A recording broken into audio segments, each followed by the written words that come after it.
For the first time in 30 years, rabbis pray openly in Damascus. A Jewish candidate runs for Syria's parliament and leaders speak of peace. But even as hands reach across old divides, Israeli troops raid a Syrian village. Hope and hostility now walk side by side.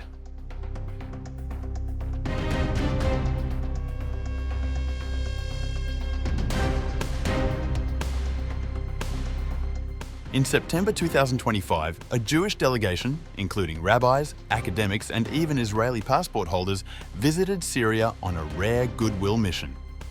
Organized by the Syrian Mosaic Foundation's Joe Jajati and Detroit Rabbi Asher Lopatin, the trip aimed to test whether a new chapter of Jewish-Muslim relations could open after the fall of Bashar al-Assad's regime, and included Israeli passport holders.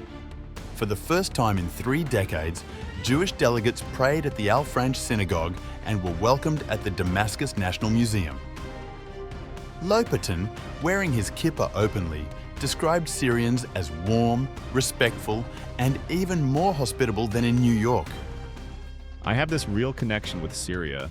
I'm just attached to it, whether it comes to Judaism, to the food, to the hospitality of the people. The group met government officials, including ministers of commerce and social services, who signalled openness to peace with Israel. Yet concerns remain, especially regarding massacres of the Druze and the safety of minorities.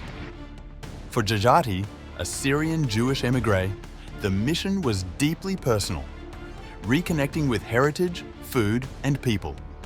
For Lopatin, it showed that Jews could once again walk safely in Syria, offering a glimpse of reconciliation. The message was clear. Syrians are weary of war and want to move forward. Delegates framed their trip as extending a hand of friendship, Jews and Muslims rediscovering bonds that long predate today's conflicts. Whether this goodwill can translate into real peace remains uncertain, but for a moment in Damascus, eating hummus together felt possible. However, a major development from Syria might be a big indication.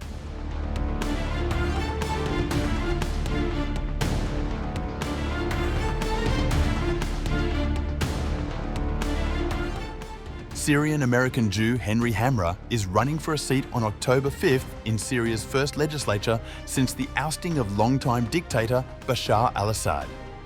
If chosen in the indirect polls, Hamra, whose father was reportedly the last rabbi to leave Syria, would be the first Jewish representative to enter parliament since the 1940s.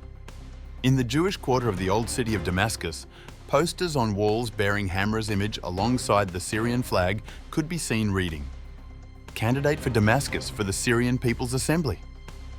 In his speech, Hamra highlighted the importance of unity in both geography and identity, declaring, "I believe in a united Syria for all Syrians, from Al-Hasaka to As-Suwaida, from Dara to Latakia, from Damascus to Aleppo. I pledge to continue cooperating with the Syrian community in the United States to press for the unconditional repeal of the Caesar Act."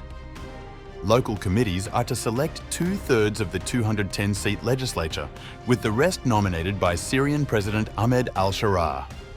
Since al-Sharaah's opposition forces toppled Assad in December last year, after nearly 14 years of civil war, the country's dwindling community has begun welcoming back Syrian Jews who had emigrated, while the new authorities have made gestures towards the minority.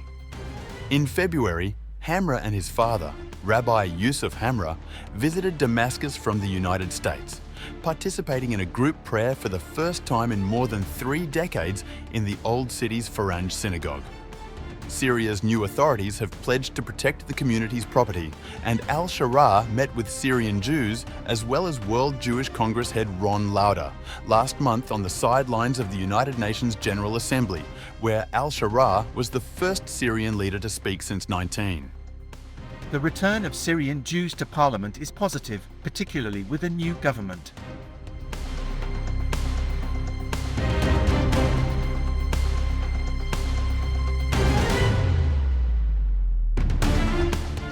Although these developments suggest a shift in the relationship between Israel and Syria, on the night of October 3rd, 4 Syrians were reportedly detained by Israeli troops during a raid in a village in southern Syria, close to the Israeli border. The local Sham TV outlet reported that an IDF patrol entered the village of Jamla, located just outside the Israeli-held buffer zone in southern Syria, and set up a checkpoint in the area. There was no immediate comment from the IDF. The IDF has been deployed to 9 posts inside southern Syria since the fall of the Bashar al-Assad regime in December 2024, mostly within the UN-patrolled buffer zone on the border between the countries. Troops have been operating in areas up to around 15 kilometres deep into Syria, aiming to capture weapons that Israel says could pose a threat to the country if they fall into the hands of what it calls hostile forces.